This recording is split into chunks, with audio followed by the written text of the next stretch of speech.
Dieu est bon, amen. Amen. Qui veut être béni ce matin? Amen. Ah, j'ai vu quelques mains, c'est bien. Les autres, oui. Amen, amen, amen, amen, amen, amen. Dieu est bon, amen. On va lui remettre ce temps entre ses mains. Amen. Seigneur, notre Dieu, notre Père, nous voulons te louer et te rendre grâce pour ta bonté, ta fidélité, Seigneur, ton amour, ta puissance, ta présence ce matin, Seigneur. Merci, Seigneur, mon Dieu, pour ce lieu dans lequel nous sommes, Seigneur, dans le royaume des cieux, Seigneur, parce que nous savons que tu règnes dans le royaume des cieux. Et ce matin, là où 2 ou 3 sont assemblés en ton nom, tu es présent, Seigneur. Mais en fait, ce sont nous, c'est nous-mêmes qui sommes présents, Seigneur, dans ton royaume. Et nous voulons ce matin être remplis, Seigneur, de ta présence, de ta parole, de tous tes bienfaits, Seigneur mon Dieu, que tu nous as accordés, Seigneur, dans le royaume céleste. Merci, Seigneur mon Dieu. Je veux prier ce matin pour la vie de ton serviteur, Pasteur Fernando, Seigneur. Merci, Seigneur, de prendre soin de lui. Merci, Seigneur, de le bénir dans toutes ses activités.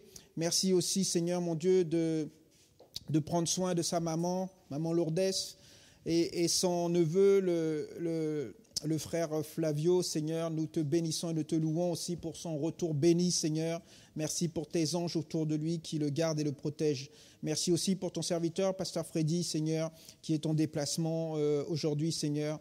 Que tu puisses veiller sur lui, prendre soin de lui, l'encadrer, Seigneur, pour voir à tous ses besoins là où il est, Seigneur mon Dieu.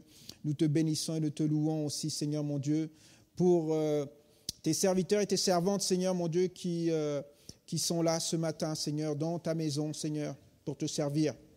Ô Saint-Esprit, toi qui es présent aussi ce matin, nous voulons ouvrir nos cœurs, nous voulons être sondés ce matin, être instruits, enseignés,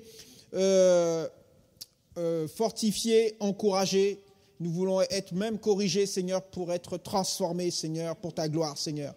Merci, Seigneur, mon Dieu, pour ton serviteur qui parlera ce matin, Seigneur. Utilise-le puissamment, Seigneur, que toute parole qui sort de sa bouche vienne de toi et non de lui-même, Seigneur. À toi soit la gloire, au nom de Jésus. Amen, amen. Amen. Alléluia. Amen. Donc, je suis dans la joie ce matin d'être devant vous et je bénis le Seigneur pour sa parole ce matin. Ce matin, on va être enseigné. Vous savez, depuis le début de l'année 2021, j'ai demandé une chose au Seigneur, c'est que nous puissions devenir de meilleurs disciples.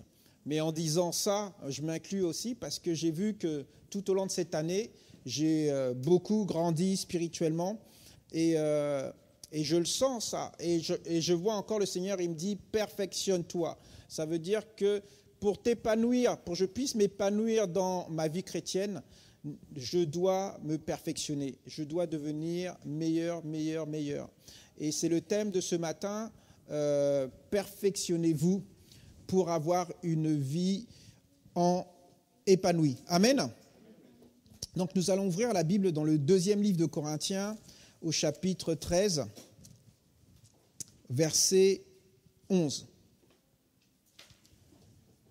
La Bible nous dit, dans le 2e livre de Corinthiens, au chapitre 13, verset 11, je lis la parole de Dieu. « Au reste, mes frères et sœurs, réjouissez-vous. Tendez à l'épanouissement. » D'autres versions disent « tendez à la perfection. Encouragez-vous, soyez bien d'accord. Vivez en paix, et le Dieu de l'amour et de la paix sera avec vous. » Amen. Alors la question que je peux vous poser ce matin, c'est: voulez-vous avoir une vie réglée et équilibrée? Voulez-vous avoir en tout temps la joie, la paix, la tranquillité, le repos, la sécurité? Voulez-vous avoir une vie remplie de fruits à la gloire du Seigneur? Voulez-vous un discernement spirituel et une maturité de jugement? Voulez-vous vous constituer un trésor dans le ciel? Toutes ces questions, vous pouvez donc vous réfléchir et puis répondre à la maison. Donc la seule chose pour vraiment avoir toutes ces choses, c'est de se perfectionner. perfectionnez-vous. Alors, comment se perfectionner? Amen. Nous allons voir dans le livre de Corinthiens, 1 Corinthiens. Alors, c'est un enseignement, je vous disais ce matin, et la Bible dit que toute écriture est inspirée de Dieu et utile pour nous enseigner, pour nous corriger, pour nous transformer. Amen. Donc, on a besoin de se nourrir en tant qu'être spirituel. Amen. Nous sommes nés de nouveau. Est-ce qu'il y a des gens qui sont nés de nouveau ce matin? Amen. Et donc, notre nouvelle nature a besoin de se nourrir. Amen. L'homme ne vivra pas de pain seulement, mais aussi de la parole de Dieu pour le fortifier, pour l'encourager, pour le transformer à la gloire de Dieu. Amen. Donc, dans le premier livre de Corinthiens, chapitre 14, verset 20, je lis la parole de Dieu. La Bible dit, « Mes frères, ne soyez pas des enfants pour ce qui est du jugement. Pour ce qui est du mal, soyez des enfants, mais pour ce qui est du jugement, soyez des adultes. » Amen. En fait, une autre version dit « Ne raisonnez pas comme des enfants, mais pour réfléchir, soyez des adultes. » Amen. Alléluia. Dans le psaume 92, verset 13, j'aime bien la version Parole de vie, psaume 92, verset 13.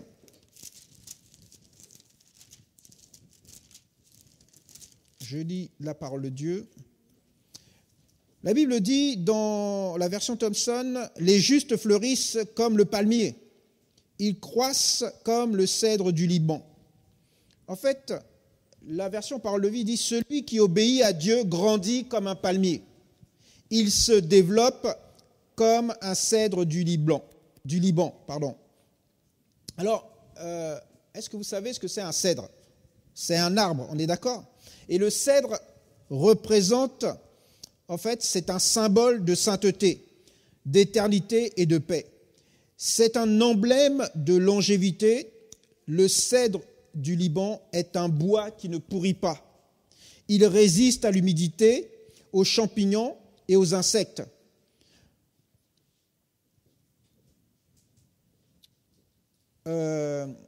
Donc, en fait, tout cela sans avoir aucun recours à aucun traitement. En fait, le cèdre du Liban, c'est un arbre tellement pur qu'il est fort par lui-même. Amen. L'espérance de vie du cèdre est estimée à 2000 ans. Il peut mesurer jusqu'à 40 mètres de haut pour 20 mètres de large. Amen. Donc, lorsque la Bible nous dit qu'on doit se développer comme un cèdre du Liban, vous imaginez un peu, maintenant avec tout le détail que je vous ai donné, ce que représente le cèdre du Liban. Le cèdre du Liban, il est très très fort. Amen. Il résiste à des tempêtes, il résiste à beaucoup d'opposition, d'oppression. Donc, bien-aimé, ce matin, je voudrais te dire que tu dois grandir spirituellement. Amen. Et la Bible nous dit dans Éphésiens chapitre 4, verset 14, Alléluia, Éphésiens chapitre 4, verset 14, la Bible nous dit « Ainsi nous ne serons plus des tout-petits, même je dirais des enfants, ballottés par les flots et entraînés à tout vent d'enseignement, joués et égarés par la ruse et les manœuvres des gens. » En fait, il nous dit « Ne sois pas un enfant emporté par les vagues ou les tourbillons de toutes sortes de doctrines, trempé par des hommes recourant à la ruse pour entraîner les autres dans l'erreur. » Amen. Alors, quand commençons-nous à grandir?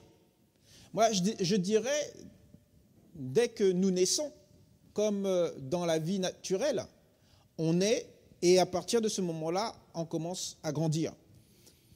L'apôtre Paul dit dans Philippiens chapitre 3, verset 12, il dit « Ce n'est pas que j'ai déjà obtenu tout cela, c'est-à-dire le prix, ni que je sois déjà parvenu à l'accomplissement, mais je le poursuis, tâchant de le saisir, pour autant que moi-même j'ai été saisi par Jésus-Christ. » En fait, l'apôtre Paul dit que nous devons poursuivre notre course. notre chemin avec le Seigneur, notre carrière dans la voie que Dieu nous a ouverte. Amen. Car la vie ici-bas, c'est une course. C'est un chemin que nous devons prendre et il y a un but à atteindre. Alors pourquoi devons-nous grandir et nous perfectionner? Parce que tout simplement, c'est le plan de Dieu pour toi et pour moi. La Bible nous dit dans le livre de Romains, chapitre 8, Romains chapitre 8, verset 29, il dit « Car ceux qu'il a connus d'avance, c'est-à-dire nous, il les a aussi destinés d'avance à être configurés à l'image de son Fils, pour qu'il soit le premier-né d'une multitude de frères. » En fait, Dieu veut nous rendre conformes à l'image de Jésus-Christ. Amen. Dans le premier livre de Pierre, chapitre 1, au verset 15, je lis la parole de Dieu. Il dit « Mais de même que celui qui vous a appelé est saint, vous aussi devenez saints dans toute votre conduite. Puisqu'il est écrit, vous serez saints, car moi je suis saint, dit le Seigneur. » Donc, tu dois être en pratique, c'est-à-dire concrètement ce que Dieu a fait de toi. Donc, Dieu a fait, qu'est-ce qu'il a fait de toi et de moi?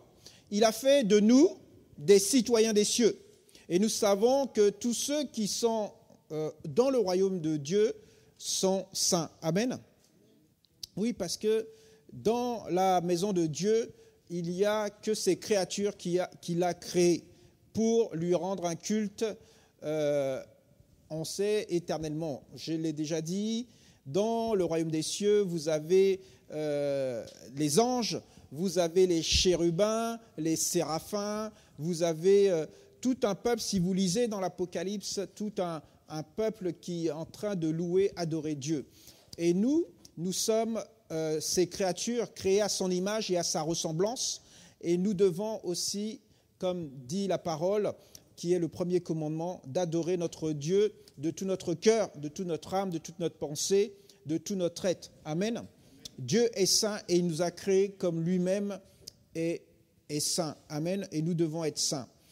Ensuite, nous devons obéir à la vérité. Toujours dans le premier livre de Pierre, chapitre 1, verset 22, la Bible nous dit « Comme vous vous êtes purifiés par l'obéissance à la vérité, en vue d'une affection fraternelle sans hypocrisie, aimez-vous les uns les autres avec ferveur, d'un cœur pur. » Amen. Donc, nous devons obéir à la vérité. Et vous connaissez la vérité. La vérité, c'est Jésus. Il a dit « Je suis le chemin, la vérité et la vie. Nul ne vint au Père que par moi. » Amen.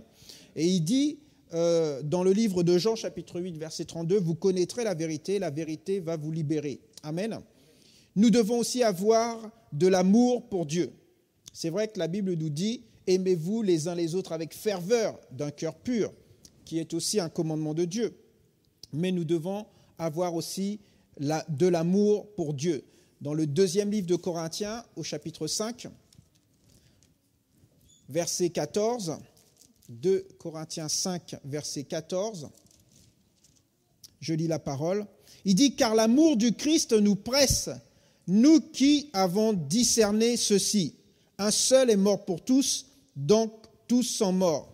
Et si il est mort pour tous, c'est afin que les vivants ne vivent plus pour eux-mêmes, mais pour celui qui est mort et qui s'est réveillé pour eux. » En effet, si vous lisez aussi dans le livre de Galates, chapitre 2, verset 20, il dit « Nous avons été crucifiés avec Christ. Et maintenant, si nous vivons, ce n'est plus nous qui vivons, mais c'est Christ qui vit en nous. » Amen. Moi, je suis... pourquoi je vous dis ça? Parce que on devrait vivre notre vie chrétienne toujours joyeux. Je lisais encore et je disais cette semaine sur la plateforme que lorsque nous sommes dans la présence de Dieu, en règle générale, je dirais même, un chrétien ne devrait jamais déprimer. Un chrétien ne devrait jamais stresser. Un chrétien ne devrait jamais être dans la peur. Un chrétien ne devrait jamais être inquiet. Parce que Dieu nous a comblés de toutes sortes de grâces, la Bible dit. Donc ça veut te dire, on ne devrait même pas être inquiet, avoir peur. Toutes ces choses-là ne devraient pas régner en nous. Je ne dis pas que ça ne peut pas venir, mais je dis que ça ne doit pas habiter en nous. Amen. Parce que nous avons cette paix de Dieu, comme dit la Bible dans le livre de Philippiens, chapitre 4. Il dit que la paix de Dieu qui surpasse toute intelligence humaine, ça veut dire qu'il surpasse toute notre âme en fait. Ça doit dépasser notre âme. Garde nos pensées en Jésus-Christ. Amen. Donc c'est pour ça qu'il est important pour nous, enfants de Dieu, pour ne pas vivre les mêmes choses que les païens vivent, c'est-à-dire être stressés, être dans la dépression. Nous devons nous remplir de la parole, nous remplir de la présence de Dieu pour vivre une vie comme Dieu veut que nous la vivions. Amen. Dans le livre de Colossiens, chapitre 3, au verset 23, Colossiens, chapitre 3, verset 23, la Bible nous dit « Quoi que vous fassiez, travaillez-y de toute votre âme, comme pour le Seigneur et non pour des humains. » Amen. Il dit « Sachant que vous recevrez du Seigneur l'héritage en récompense. Servez comme des esclaves du vrai Seigneur, le Christ. » Amen. Donc aussi, là, le Seigneur, en tout cas par sa parole, nous invite à le servir. Parce que le fait de servir Dieu va aussi nous épanouir dans notre vie chrétienne. C'est là aussi que Dieu va pouvoir nous perfectionner. Amen. Parce qu'on ne peut pas se perfectionner seul à la maison. On a besoin d'être ensemble. Alléluia. Il faut savoir une chose, que personne ne naît adulte. On est tous enfants. Il y a un bébé, là, vous avez vu, à l'église. Donc, lorsqu'on est, on est un bébé. Amen. Et donc, dans le premier livre de Pierre, chapitre 2, verset 2, il nous le confirme. Il nous dit que, comme des enfants nouveau-nés, aspirez au lait non frelaté de la parole, afin que par lui, vous croissiez pour le salut. Amen. Donc, il existe aussi, il faut savoir, c'est que personne ne naît de nouveau comme un chrétien mature, adulte. Tout le monde naît comme un chrétien, comment je pourrais dire ça ? Je dirais immature, puisqu'il y a des chrétiens matures et des chrétiens immatures. Donc, on a besoin de s'affermir dans la parole pour grandir spirituellement. Dans le deuxième livre de Corinthiens, chapitre 5, verset 17, vous connaissez bien ce verset, la Bible dit que si quelqu'un s'unit à Christ, il devient une nouvelle créature. Les choses anciennes, ce qu'il était avant sont passées. Maintenant, il y a beaucoup de choses nouvelles qui vont se manifester dans sa vie. Amen.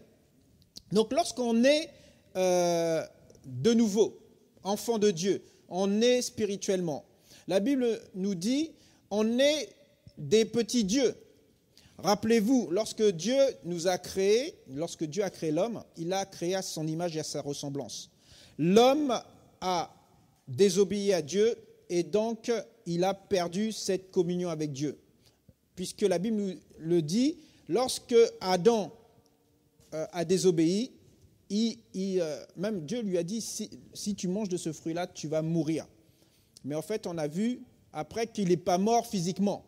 En fait, cette mort, c'était une séparation avec Dieu. Il est mort spirituellement. C'est pour ça que Dieu a envoyé son Fils Jésus-Christ afin de nous, j'allais dire, ressusciter spirituellement. En fait, il nous a recréés spirituellement. Donc, nous sommes nés comme Adam était né, comme Adam a été formé par Dieu au commencement. Donc, notre nouvelle naissance en Christ nous crée comme Adam, comme cette créature, Adam, avant qu'il désobéisse à Dieu. Amen. Donc, nous sommes des nouveaux dieux. Comme aussi, vous voyez un bébé, comme je regarde Nathaniel, il est innocent, il ne sait pas ce qui se passe. Il est dans son berceau, dans son landau, et il ne sait même pas qu'il est à l'église. Lorsque nous naissons de nouveau, nous ne réalisons pas où nous sommes.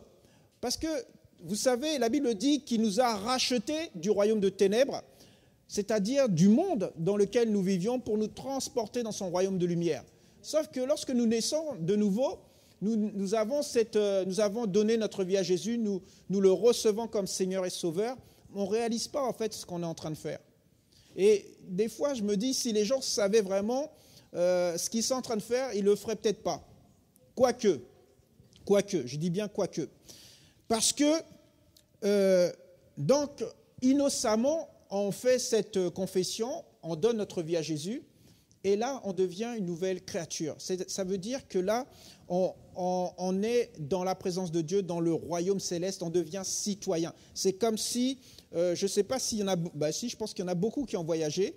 Lorsque vous arrivez dans un pays étranger, vous devez présenter votre identité, vos papiers, votre passeport, et là, vous rentrez donc, comme ils disent dans l'avion, vous rentrez dans un espace aérien du pays concerné. Amen. Donc là, on rentre vraiment dans le royaume des cieux. Et c'est ça que je voudrais que chacun de nous puisse réaliser. En tant qu'enfant de Dieu, vous croyez que parce que vous regardez, vous dites, ah oui, mais moi j'habite à Tours, je suis de Tours. Mais en tant qu'enfant de Dieu, quel que soit l'endroit où tu es dans le royaume des cieux. Amen. Parce que le Saint-Esprit vit en toi et le Saint-Esprit, c'est Dieu. Amen. Et on sait que Dieu règne dans son royaume, mais ton corps physique est sur la terre, mais ton esprit est avec Dieu dans le royaume des cieux. Et en tant que citoyen des cieux, et j'aime bien le répéter parce que il faut que ça s'imprime en nous. En tant qu'enfant de Dieu, citoyen des cieux, nous sommes ambassadeurs ici sur la terre. Dieu nous a envoyés en tant qu'ambassadeurs sur la terre et nous sommes ses représentants. Et en tant que représentants de Dieu, nous avons tous les pouvoirs des cieux ici sur la terre. Lorsque tu réalises que tu as tout ça, ça veut dire qu'il y a beaucoup de choses que ce que tu ne pouvais pas faire avant d'être enfant de Dieu, tu peux faire maintenant. Et ça ne fonctionne qu'avec une clé céleste qui s'appelle la foi. Amen. Et donc cette foi, c'est cette foi-là qui va t'ouvrir les portes, qui va faire en sorte que tu vas pouvoir utiliser tous les attributs que tu as dans les cieux. Amen. Il y a ce transfert de toutes ces caractéristiques en tant qu'être céleste qui se fait en nous qui sommes sur la terre. Amen. Mais ça, il faut que tu le réalises. Il y a des gens qui vont me dire, mais qu'est-ce qu'il est en train de raconter? Il est en train de divaguer, on est dans la 4e dimension. Non, c'est quelque chose de réel. Ce qui se passe dans le ciel, Jésus l'a produit sur la terre. Jésus était un être surnaturel. Amen. Et nous sommes des êtres surnaturels. Amen. Il faut que tu arrives à comprendre ça. Tu es un être surnaturel. On est spirituel, mais on est surnaturel. Et donc, nous devons être remplis de foi. Et comment être remplis de foi? Comme dit la parole dans le livre de Romains, chapitre 10, verset 17, il dit que la foi vient en écoutant la parole et la parole vient de Jésus-Christ. Amen. Et donc, on a besoin de se nourrir de la parole pour agir en conséquence. Nous devons aussi être prêts à être enseignés. Et il faut comprendre que toute notre vie sur terre, nous avons besoin de cet enseignement pour manifester la puissance, la gloire, le pouvoir que Dieu nous a donné. Amen. Et nous devons jamais quitter cet état spirituel. Qu'est-ce que je veux dire? Ça veut dire cet état de vouloir connaître. Pourquoi je dis ça? Parce que la Bible dit que mon peuple périt parce qu'il lui manque la connaissance. Et en effet, si vous regardez les choses, si vous n'avez pas la connaissance, vous passez à côté de beaucoup de choses. Je me suis aperçu, plus on réfléchit, Ça veut dire que plus tu vas connaître des choses et plus tu vas avoir, j'allais dire, plus de pouvoir quelque part. Mais ce n'est pas un pouvoir, une puissance, quelque chose comme ça. Mais par exemple, un pouvoir intellectuel. Il y a beaucoup de gens qui s'instruisent sur beaucoup de choses, sur la nature, sur l'astronomie, sur la culture, sur tellement de choses. Je ne sais pas si vous avez déjà regardé les émissions de télévision où il y a des gens où il y a l'animateur qui pose des questions sur plein de choses, sur diverses... et les gens répondent à des questions pour gagner de l'argent, par exemple. Ils ont beaucoup de connaissances. Ils savent beaucoup de choses. Mais pour nous, enfants de Dieu, pour qu'on puisse exprimer ce que Dieu veut faire avec nous, nous devons connaître la parole, parce que Dieu a tout mis dans sa parole pour que sa gloire se manifeste dans notre vie. Mais nous avons des fois la paresse de ne pas lire ou de ne pas rechercher. Beaucoup de chrétiens souffrent alors qu'ils ne devraient pas, parce qu'ils n'ont pas la connaissance de ce que Dieu leur a donné pour ne pas souffrir. Oui, il existe une souffrance que nous devons souffrir en tant qu'enfants de Dieu, en tant que citoyens des cieux. C'est la persécution. Jésus l'a dit. Si vous lisez dans le livre de Jean, chapitre 16, verset 33, il dit « Vous aurez des tribulations. Vous aurez des tribulations sur la terre. Mais soyez forts, soyez courageux, soyez courageuses. J'ai vaincu le monde. » Amen. Donc, même les persécutions, on ne devrait même pas réagir. Notre être j'allais même parler de notre être émotionnel, ne devrait même pas s'attacher à ces choses-là. Puisque la Bible sait que je sais que je vais être persécuté. Donc, lorsque la persécution vient, laisse-la venir, elle passera. Amen.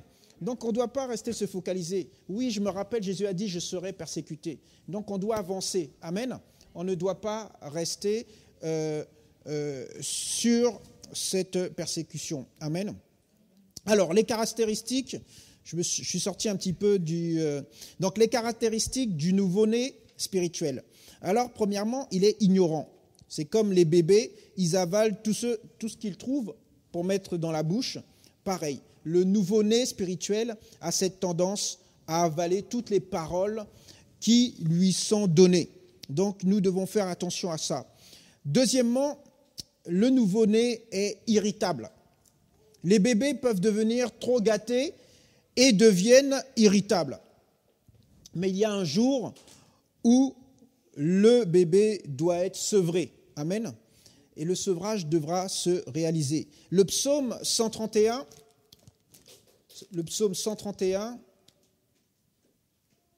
Alléluia. Vincent, tu peux mettre un fond de musique, s'il te plaît? Le psaume 131, verset 2, je lis la parole de Dieu. Alléluia. La Bible dit, « Au contraire, je me suis fait calme et tranquille, comme un enfant sevré avec sa mère. Je suis moi-même comme un enfant sevré, dit la parole. » Amen. Donc, il y a aussi le bébé qui devient vite frustré. Amen. À l'adolescence spirituelle, il devient instable. C'est-à-dire, il devient peu fidèle, influençable. Amen. Donc là aussi, c'est une période de l'adolescence spirituelle où nous devons faire attention. Il est curieux. La curiosité spirituelle peut se voir de deux façons. La première façon, c'est vouloir toujours connaître des nouvelles expériences spirituelles. Et il y a beaucoup de gens comme ça qui veulent vivre des nouvelles expériences spirituelles. Ils entendent parler d'un homme de Dieu qui fait telle chose, hop, il court là-bas. Ils entendent une autre chose, hop, il y a un prophète, oh, je cours. Je veux vivre des expériences spirituelles. La deuxième chose, c'est vouloir savoir ce qui se passe dans la vie des autres. Alors, il y a beaucoup de chrétiens aussi. Au lieu d'être focalisé sur sa propre vie, non, il va regarder qu'est-ce qui se passe dans la vie des autres. Non, bien-aimé, tu dois veiller sur ta vie, sur ta croissance spirituelle. Amen, amen. Et nous voici arrivés maintenant à la majorité spirituelle. Alors, la majorité spirituelle, il y a 3 caractéristiques bibliques qui montrent que la majorité spirituelle de quelqu'un. Donc, la première chose, la majorité spirituelle peut être attachée aux choses de la terre. Alors, il est impossible de grandir spirituellement en plaçant les choses de la terre avant et en priorité des choses spirituelles. Amen. Donc, on ne peut pas grandir en étant attaché aux choses du monde. Rappelez-vous, la Bible nous dit que les choses du monde sont éphémères. Elles vont passer. Amen. Donc, ne restons pas trop attachés. Oui, on a le droit, ce n'est pas interdit, la Bible ne nous l'interdit pas de se faire plaisir. Mais ces choses-là ne doivent pas passer avant Dieu. Pour se perfectionner dans sa vie chrétienne, il faut que les choses spirituelles soient prioritaires dans notre vie. Il faut comprendre ces choses-là. Parce que si, en tant qu'enfant de Dieu, en tant que citoyen des cieux, en tant que la mission que Dieu t'a donnée, parce que nous sommes tous missionnés, on n'est pas nés par hasard, on a tous un but à accomplir sur la terre. Donc Dieu nous a donné une mission. Et donc notre but, c'est de rechercher quelle est la mission. Qu'est-ce que l'on doit faire sur terre en gros. Amen. Mais on doit se perfectionner pour comprendre, pour savoir quel est le but de notre vie, pourquoi Dieu nous a placés ici sur la terre. La deuxième caractéristique, c'est être insensible face à la censure. Alors par censure, qu'est-ce que j'entends ? Donc ça veut dire, ou c'est-à-dire, par exemple, les blâmes. Il faut être insensible à ça. Il faut être insensible à la condamnation. Il faut être insensible aux critiques. Insensible à la condamnation, la Bible dit dans Romains chapitre 8, je crois, verset 1. Romains 8, 1. Il n'y a donc maintenant aucune condamnation pour ceux qui sont en Jésus-Christ. Amen. Jésus a pris toutes les condamnations, toutes les choses, il les a pris à la croix. Il y a beaucoup de gens, malheureusement, qui sont encore sensibles à cette chose-là. Il faut pas être sensible à ça. Soyons insensibles à ces choses-là. Comme je disais tout à l'heure, oui, on doit être persécuté. Mais voilà, c'est vrai que c'est difficile. Là, je le dis avec facilité. Mais lorsqu'on est persécuté, regardez les frères et sœurs qui sont dans des pays ou qui sont fermés à l'expansion de l'évangile, ils sont obligés de louer Dieu, adorer Dieu en cachette. Mais pour nous qui sommes ici en France, nous devons devenir plus matures dans ce domaine-là. Nous devons aussi être insensibles aux critiques. Vous savez, les gens qui nous critiquent, je pense qu'ils ne se regardent pas eux aussi souvent dans un miroir. C'est facile de critiquer les autres, mais il faut savoir aussi se regarder. Amen. Donc soyons insensibles aux critiques. Amen. Aussi la deuxième caractéristique, être insensible devant les éloges. Amen. Il faut être humble. Amen. Donc nous devons toujours chercher à être agréable à Dieu et seulement à Dieu. Nous devons toujours rechercher l'humilité. Il ne faut pas se glorifier. Ça, vous savez ce qui s'est passé avec l'orgueil dans le royaume de Dieu. Lucifer, qui était un archange, qui était l'ange des anges, amen, a succombé à cette... il est devenu orgueilleux. Il se savait beau, il se savait puissant, puisque Dieu lui avait donné tout cela, et il a voulu se faire plus Dieu que Dieu lui-même. Amen. Et malheureusement, comme dit la parole, l'orgueil précède la chute. Amen. Donc, restons humbles. Dieu, aujourd'hui, Dieu fait des choses avec nous. On doit louer Dieu, rendre grâce à Dieu pour ça. Si nous allons voir encore des plus grandes choses, et je vous le dis, vous allez voir de plus grandes choses, restez humbles. S'il y a des choses où même moi, je manque d'humilité, n'hésitez pas de me glisser un mot pour me dire, mon frère, rappelle-toi la parole que tu as dite. Il faut rester humble. Amen. Donc, nous devons toujours rechercher l'humilité. Les bébés spirituels cherchent toujours à savoir ce que les autres pensent d'eux. Ils veulent être populaires. Les croyants matures, eux, ont conscience de Dieu. Ils savent qui ils sont en Christ et de ce que la parole dit d'eux. Amen. Donc, il y a des fois, il y a un bon orgueil. Hein, parce que tu es enfant de Dieu, tu es ambassadeur et ambassadrice de Christ. Ce n'est pas de l'orgueil. On est ce qu'on est. Amen. On est enfant de Dieu, on est citoyen, on est fils et filles du royaume. Si on te demande, oui, mais toi, tu fais quoi? Tu t'es qui? Si tu dis tu es ambassadrice de Dieu, il va dire, ah non, mais celle-là, comment elle se... Non, c'est écrit. On est ambassadeur et on est ambassadrice. Donc, ce n'est pas de l'orgueil. C'est ce qu'on est. Amen. Donc, on doit comprendre et savoir qui on est. On doit aussi rester fidèle à Dieu.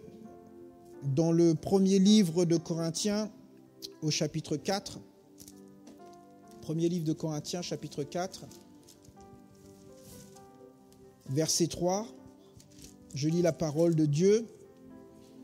L'apôtre Paul, il dit, quant à moi, il m'importe fort peu d'être jugé par vous ou par une juridiction humaine. Je ne me juge pas moi-même non plus, car je n'ai rien sur la conscience, mais j'en suis pas justifié pour autant. Celui qui me juge, c'est le Seigneur. Amen. Donc, on doit aussi, la Bible nous dit qu'on doit s'examiner aussi. Donc ça nous permet aussi d'avoir les pieds sur terre. On est fidèle à Dieu si on marche dans les voies du Seigneur, qu'on ne s'élève pas trop. Amen. Alléluia. Alors, comme je disais, comment nous perfectionner? Alors, premièrement, nous devons grandir dans la foi. Amen. Je disais tout à l'heure, il y a une foi qui déplace les montagnes. Il y a une foi qui... Ce matin, j'ai voulu tester ma foi. Comment je peux vous dire ça? Vous savez que c'est difficile de se garer ici dans le quartier. Vous savez ou pas? C'est de plus en plus difficile. Et souvent, moi je dis au Seigneur, le matin, quand je vais à l'église, Seigneur, merci pour la place que tu m'as donnée. Et ça marche. Des fois, ça marche. Mais, vous savez, ce matin, je crois que c'est ce matin, j'ai donné une parole sur la plateforme. Vous savez, avant que l'on parle, on pense. Amen. Et si tu penses très fort à ce que tu veux, même sans parler, tu l'obtiens. J'ai pensé très fort à avoir une place juste là, devant l'église. Je suis arrivé, il y a une voiture qui partait. Et je dis, non, c'est pas vrai. Et vous savez, c'est nous, les chrétiens, on est comme ça. On dit, non, là, c'est du hasard, c'est pas possible. Mais c'est la vérité. Plus tu vas penser à quelque chose de bon, et plus ça va t'arriver. Ce matin, je disais, sur la plateforme, Job, il disait, ce que je crains, c'est ce qui m'arrive. Amen. Mais si tu crains des bonnes choses, ça va t'arriver. Parce que si tu crains des mauvaises choses et ça t'arrive, on n'a qu'à craindre des bonnes choses. Amen. Donc ça, c'est une clé que j'ai trouvée très intéressante et que j'ai mis en pratique tout de suite. Et je vais tester dans d'autres domaines, parce que ça marche dans tous les domaines. Nous devons penser positif. C'est pour ça que la Bible nous dit, ne vous conformez pas au siècle présent. Parce que les gens, ils sont trop pessimistes, ils sont trop défaitistes. Non, c'est impossible. Tout est impossible. Nous, on a la parole qui dit que tout est possible. Et ça, on connaît l'Écriture. Mais est-ce qu'on le vit vraiment? Est-ce qu'on le croit vraiment? Et moi, je me disais, lorsqu'on a eu la maison, et c'est vrai que ça remonte maintenant, donc depuis, on a vu que l'impossible était possible. Parce que tu te dis, arrivé à un âge, tu te dis, oh non, mais les banques, ils vont plus nous prêter de l'argent. On arrive à un âge où même, je pourrais dire, Abraham, à 90 ans, Dieu lui dit, ouais, tu auras un enfant, tu auras une postérité. Non, mais Abraham, il a dû se dire, non, mais Dieu, il est vraiment sérieux, là. Il n'a pas vu dans l'état où je suis. Et même Sarah, vous croyez franchement que nous, avec Sarah, on pense encore à ces choses-là? Mais non, nous, on est trop vieux pour ça. Mais notre Dieu est un Dieu de l'impossible. Donc aujourd'hui, vraiment, je souhaite que que vous vous donniez des objectifs impossibles. Mais impossibles pour nous, mais possibles pour Dieu. Et pour que ces choses qui sont impossibles pour nous puissent être possibles pour Dieu et s'accomplir dans notre vie, il va falloir qu'on s'aligne sur les pensées de Dieu. Amen. Et donc c'est pour ça que la Bible nous dit il faut renouveler nos pensées. Et comment renouveler tes pensées si tu n'es pas connecté à Dieu, à ses pensées? Amen. Rappelez-vous, la Bible dit, c'est Dieu qui dit « Mes pensées ne sont pas vos pensées ». Amen. Mais si l'Esprit de Dieu qui est en nous, comme dit le livre de Corinthiens, habite en toi, donc ce que Dieu pense, tu l'as aussi dans le Saint-Esprit qui habite en toi. Donc le fait que tu sois connecté au Saint-Esprit va te connecter aux pensées de Dieu. Et c'est là que tu vas découvrir aussi quel est le plan et le projet que Dieu a formé sur toi, puisqu'il a dit « J'ai formé un plan et un projet pour toi, afin de te donner un avenir et une espérance. » Amen. Ce matin aussi, on a vu l'espérance. Mais j'ai trouvé ça intéressant dans le fait que Dieu a dit qu'il a un plan et un projet. Mais moi, je ne sais pas c'est quoi le plan. Mais comme Dieu habite en moi, je peux essayer de me connecter à Dieu en pensée pour savoir quel est le plan qu'il a prévu pour moi. Amen. Et c'est comme ça on va découvrir. Mais il faut alimenter sa foi. Et comme je l'ai dit tout à l'heure, la foi vient de la parole de Dieu. Amen.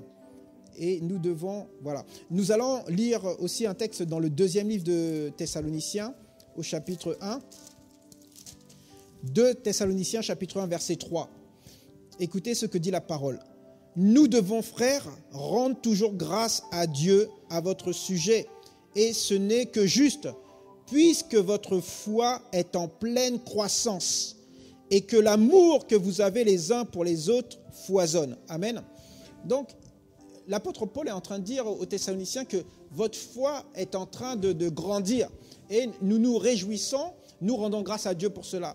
C'est une grâce, et on doit grandir spirituellement pour voir les choses de Dieu se manifester dans notre vie, les promesses de Dieu se manifester dans notre vie. Amen. Pour voir la gloire de Dieu se manifester dans notre vie. Amen. Alors, comme je disais, premièrement, tu dois grandir dans la foi, tu dois grandir dans l'amour. Amen. Colossiens chapitre 3, verset 14. Vous savez que Dieu est amour? Non, vous ne le savez pas? Amen. Dieu est amour. Amen. Parce que si Dieu n'était pas amour, on ne serait pas tous là assis pour écouter le Seigneur nous parler. Il dit, mais par-dessus tout, revêtez-vous de l'amour qui est le lien de la perfection. Amen. Donc, lorsqu'on est revêtu de l'amour de Dieu, on est dans la perfection. Troisièmement, marcher dans la sainteté. On l'a vu tout à l'heure. On revient sur le livre de Thessaloniciens, chapitre 4, verset 1. La Bible dit, au reste, frères, nous vous le demandons et nous vous y encourageons dans le Seigneur. Vous avez appris de nous comment vous devez vous comporter pour plaire à Dieu. C'est bien ce que vous faites, mais progressez encore. Donc c'est bien ce qu'on fait, mais on doit toujours progresser. On ne peut pas stagner, rester au même niveau. Amen. Dans le deuxième livre de Corinthiens, au chapitre 7.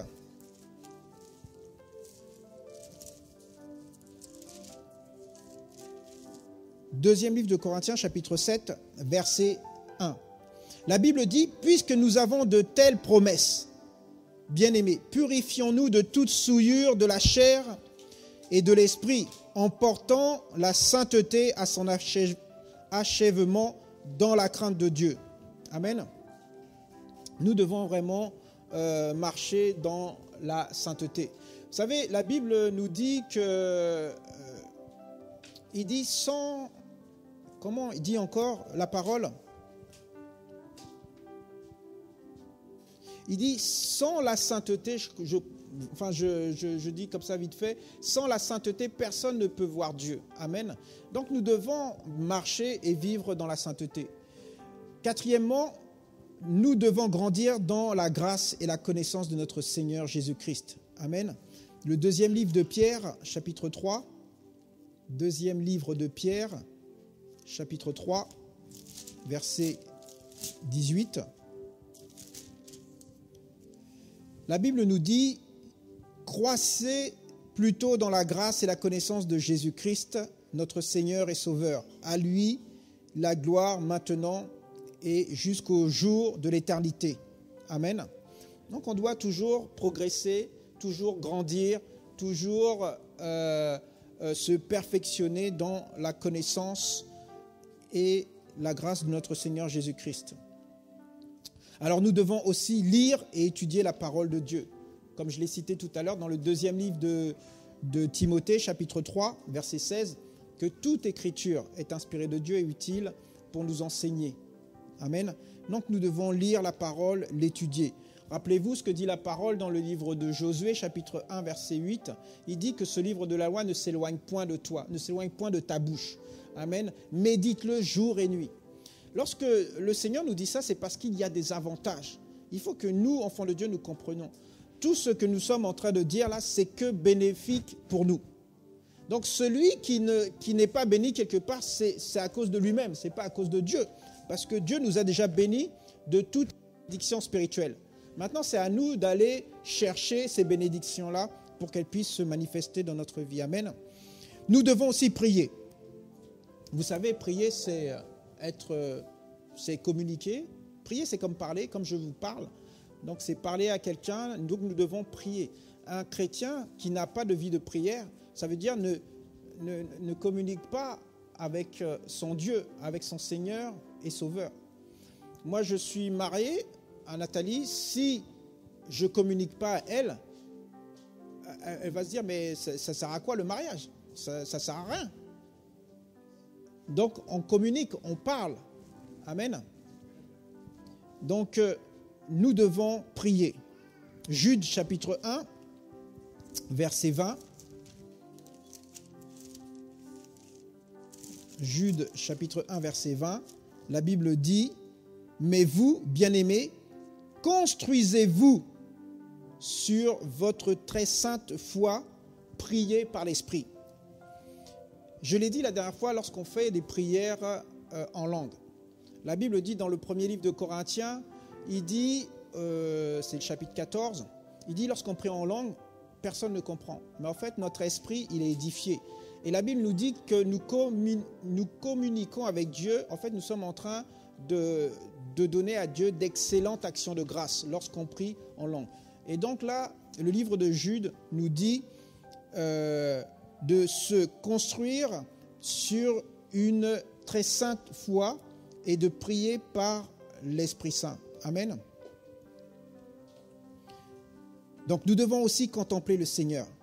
Le deuxième livre de Corinthiens, chapitre 3, verset 18, nous dit nous devons regarder comme dans un miroir l'image de Dieu, la gloire de Dieu, et nous devons donc contempler le Seigneur de gloire en gloire. Voilà, nous devons contempler Dieu dans notre vie chrétienne. Aussi, nous devons progresser dans la connaissance de Dieu. On l'a dit tout à l'heure, progresser dans la connaissance, on doit grandir. On doit aussi servir à l'Église. Éphésiens chapitre 4, verset 12. Je lis la parole. La Bible nous dit « Afin de former les saints pour l'œuvre du ministère, pour la construction du corps du Christ, jusqu'à ce que nous soyons tous parvenus à l'unité de la foi et de la connaissance du Fils de Dieu, à l'état d'homme adulte, à la mesure parfaite, à la mesure de la stature parfaite du Christ. » Amen. Donc aussi le service dans l'Église, c'est ainsi que Dieu a rendu son peuple apte à accomplir son service pour faire grandir le corps du Christ, l'Église. Et de cette façon, nous parviendrons tous ensemble à l'unité de la foi dans la connaissance du Fils de Dieu et nous deviendrons des adultes dont le développement atteindra à la stature parfaite de Christ. Amen. Et donc, je vais terminer sur ces choses encore. On doit lire des livres spirituels aussi pour nous aider à nous perfectionner dans notre vie chrétienne. On doit méditer la parole au minimum 15 minutes par jour. Amen. 15 minutes par jour, tu dois t'arrêter sur la parole de Dieu pour réfléchir et te dire mais qu'est-ce que Dieu veut dire par là et chercher à comprendre ce que le Seigneur veut nous dire. Tu dois prendre soin de ton corps physique et de ton âme, tes pensées, les émotions. Tout ça, tu dois prendre soin. Tu dois développer l'habitude d'être joyeux. Amen. La Bible nous dit dans le livre de Néhémie, vous connaissez par cœur au chapitre 8, verset 10, il dit que la joie du Seigneur est notre force. Et la Bible dit, un cœur joyeux est un bon remède pour le corps. Vous savez, il y a des gens qui sont malades physiquement et la joie peut les restaurer. Mais le fait d'être aigri, ça te rend encore plus malade. Amen. Donc nous devons développer cette habitude d'être joyeux. C'est vrai, des fois, il y a des choses qui peuvent nous agacer, qui peuvent nous rendre tristes. Mais, comme je disais tout à l'heure, il ne faut pas rester focalisé sur ces choses. Il faut qu'on arrive à surmonter ces choses-là et à passer à autre chose. Amen. Donc ça va nous encourager, ça va aussi nous aider à nous perfectionner dans notre vie chrétienne. Nous devons aussi s'examiner quotidiennement. Amen. Le deuxième livre de Corinthiens, chapitre 13, verset 5, nous dit « Mettez-vous vous-même à l'épreuve pour voir si vous êtes dans la foi. Examinez-vous vous-même. Ne reconnaissez-vous pas que Jésus-Christ est en vous, à moins peut-être que l'examen ne soit un échec en ce qui vous concerne. » Amen. Donc on doit toujours s'examiner. On doit toujours se dire, mais est-ce que bon là, je suis dans le bon chemin et tout ça. Alors je vais finir par ces quelques exemples, quelques questions. Alors on doit se poser la question, qu'est-ce qu'on veut plus que tout?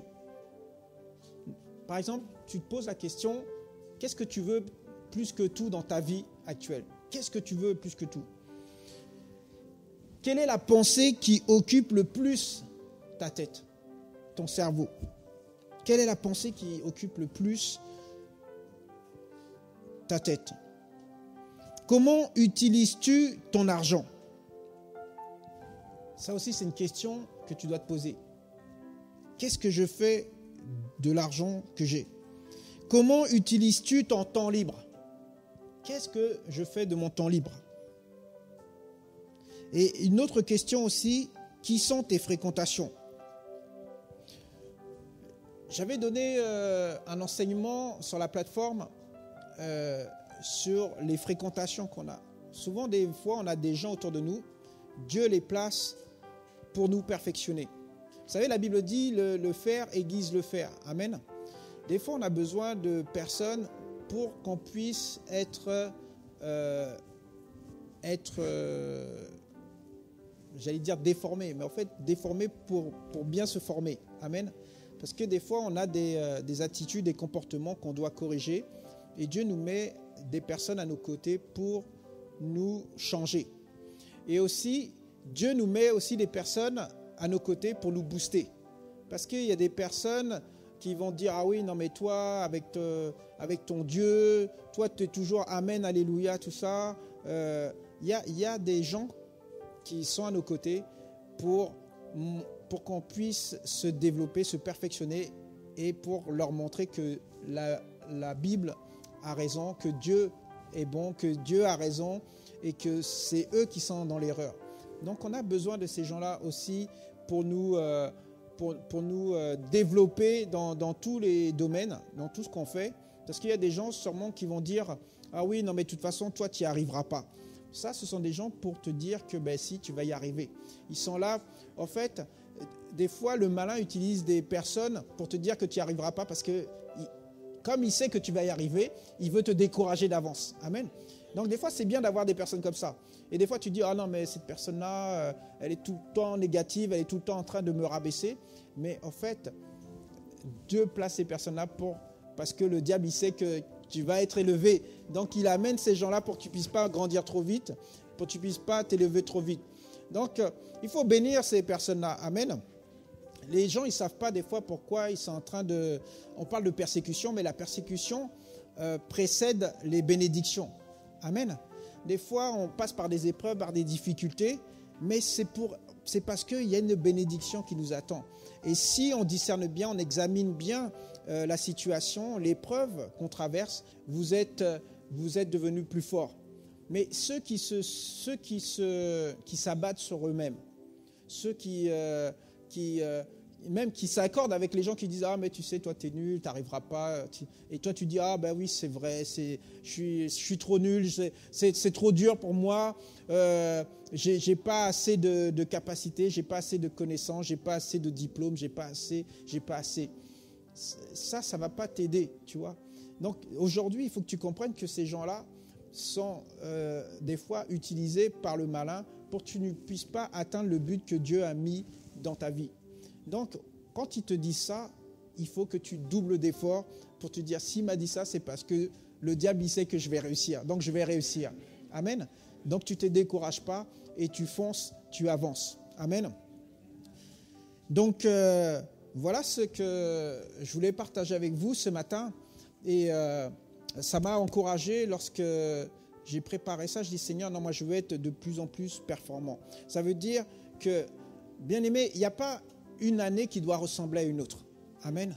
Tu dois désirer toujours le meilleur. Même si tu dis non, c'est impossible. Mais tu sais que tu as le Dieu de l'impossible avec toi. Amen. Et tu vas réussir. Donc c'est ça aussi qui, le fait de te perfectionner va te donner des buts encore atteints. Je disais l'espérance. Lorsqu'il dit, le Seigneur, il dit, normalement j'ai terminé, je déborde.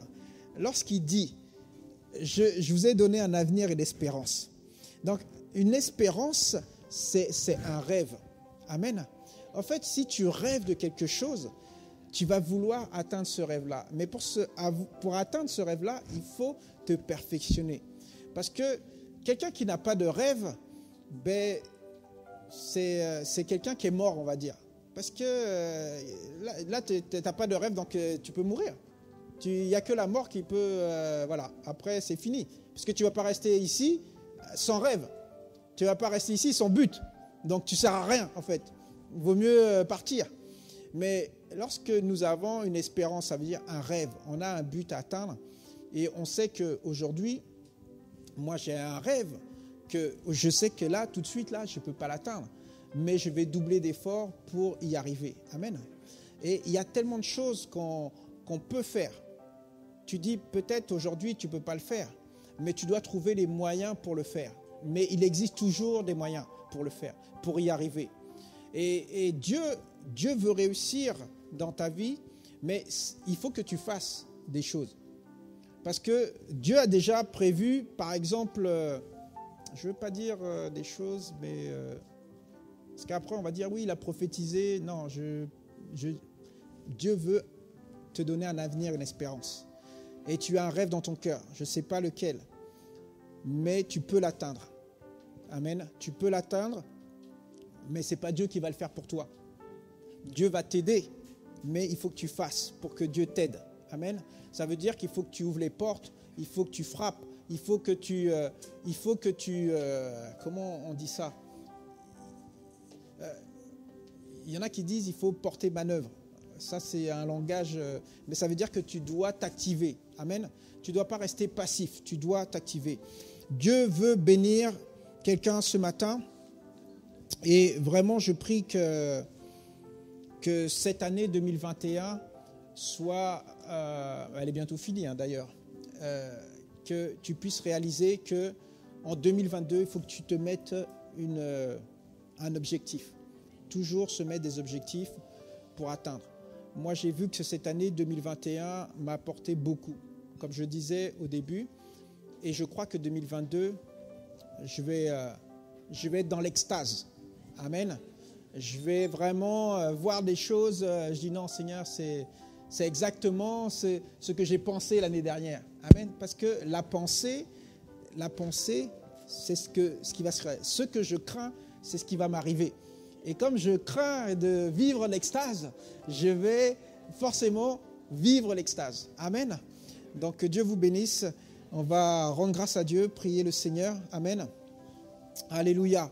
Seigneur, notre Dieu, notre Père, nous voulons te louer, Seigneur, pour cette parole de ce matin, Seigneur. Oui, Seigneur, merci, Seigneur, parce que, oui, tu nous as donné un avenir, une espérance. Et nous savons, Seigneur, que les choses ne se feront pas tout seuls, Seigneur. Oui, nous avons besoin, Seigneur, de nous perfectionner. Nous avons besoin de vivre notre vie chrétienne dans l'épanouissement, Seigneur. Et nous avons vu ce matin, Seigneur, ta parole qui nous a boostés, qui nous a motivés, encouragés, Seigneur, à toujours rechercher les bonnes choses pour qu'elles se manifestent dans notre vie. Je te loue et je te rends grâce, Seigneur, parce que je crois que ta parole ne revient pas à toi sans effet, Seigneur, sans accomplir le plan et le projet que tu as formé sur chacun de nous, Seigneur. Je te loue et je te rends grâce, Seigneur, mon Dieu, pour la vie de mes frères et sœurs ce matin, Seigneur. Je prie qu'ils gardent vraiment cette parole-là et qu'ils puissent mettre les choses en place dans leur vie pour atteindre l'objectif que tu as déjà prévu pour chacun d'eux. Sois élevé, sois glorifié. À toi soit la gloire au nom de Jésus. J'ai ainsi prié. Amen, amen, amen, amen. Amen. Acclamons le Seigneur.